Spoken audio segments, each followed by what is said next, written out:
Good morning guys. Hello. Malinis na ho yan. Nilinis ko na yan. Ito, gagawa ho kami tukwa tsaka baboy na tinga tsaka maskara. Palambutin ho muna natin. Gagawin ho namin na ano yan. Tukwa na may baboy. Baboy na may tukwa pala. Baboy na may tukwa. Baliktad. Palambutin ho muna natin bago natin iprito para masarap. Yung iba ho kasi dito, hindi na nagpriprito. Ay sa amin, kailangan prituin. Ayaw ng mga bata ng ganito eh. Kailangan piniprito bago lagyan ng tukwa.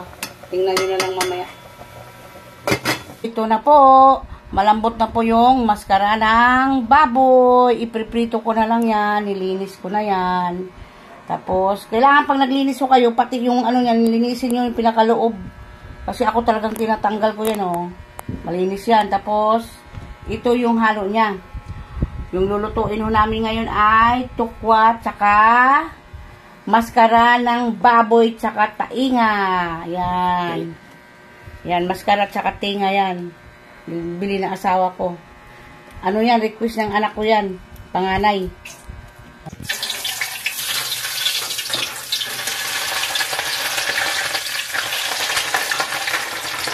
Guys, prituin na natin sila. Takpan natin, lakas ng talsik niyan. Ayan po, buksan natin, baliktarin po natin para matoasted ang nakakatakot lang kung ganito na tumatalsik. Kailangan talaga ano, maingat ka dito. Wala o kasi kaming ano yung mataas na prituhan. Baliktarin po natin. Mahirap po talaga pag wala tayong cameraman. Takpan ho natin ulit.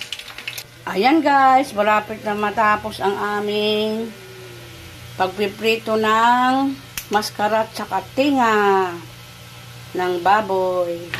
Ayan guys, tagalin na natin. Tostado na ho yan.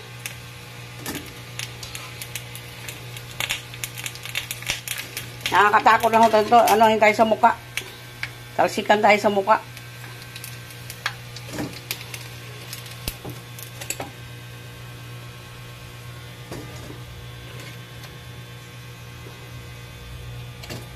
Yan. Tapos na. Patuluin ho natin yan. Para matanggal ang mga mantika. Isunod natin ang tukwa.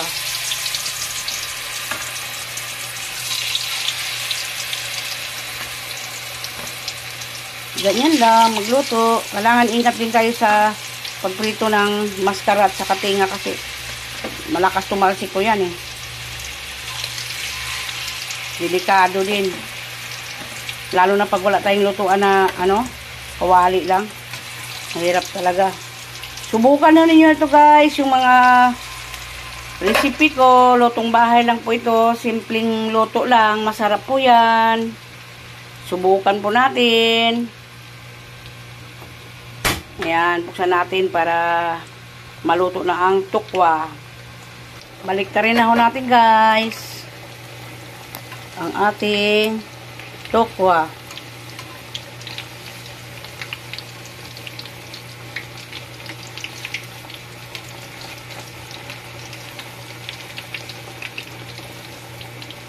Ganyan lang. Simpleng luto lang ito pero masarap. Lutong bahay lang talaga. Sarapan mo rin yung pagluto mo para magustuhan din ng mga anak mo at saka asawa mo, di ba?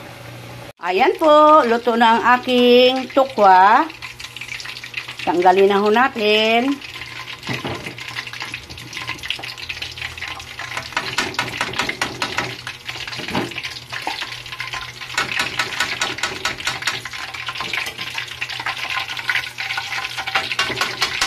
Panandali ang luto lang naman to. Mabilis na naman hulutuin ito basta napalambot mo na yung tinga ng baboy tsaka yung maskara. Oh, ayan na. Tapos na po ang aking tukwa na prituhin. Ito po, tapos na po hiwaan ang maskara tsaka tinga ng baboy. tukwa. Yan, tapos na hiwain. Sibuyas na mura, bawang, sibuyas, sili pahaba, at saka powder na paminta. Lagyan po natin ng magic. Igigisa na po natin. Sainaw natin. Naglutuan ko to ng ano ha? Baboy at saka tukwa. Bawang. Mag-iba naman ang ating mga recipe.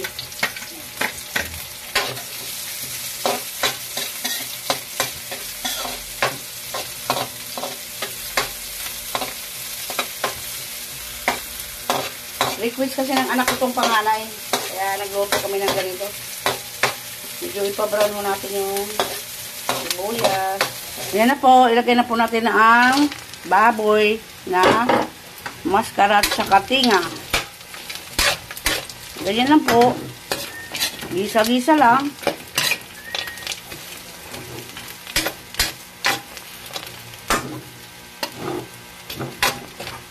Ilagay natin ang tukwa. Konting suka lang. Masyado. Tapos, toyo.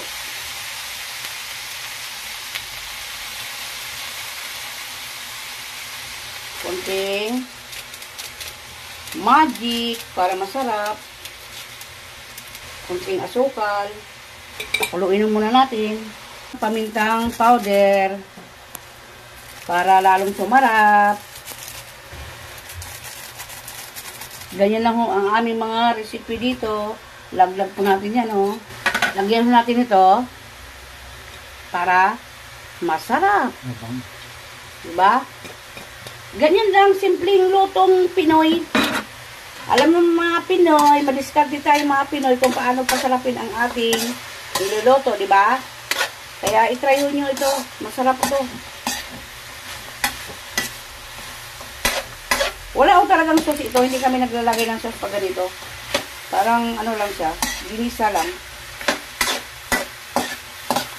Hindi ko nilalagyan ng sauce yan. Para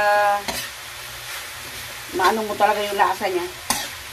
Kasusunod, sisig naman yung lulutuin namin. Para makita nyo kung paano kami magluto ng sisig. Ayan guys, tapos na malutuin. Tapos na ho yan. Patayin na ho natin. Ayan na po, luto na po ang aking tukwang baboy na mascara at saka tinga. Yummy po yan. Ready to eat na yan. Kain po tayo. Paki-subscribe po yung aming YouTube channel. Miranda Tambuon Family Vlog. Thank you po sa lahat ng nag-support po sa akin. Thank you so much.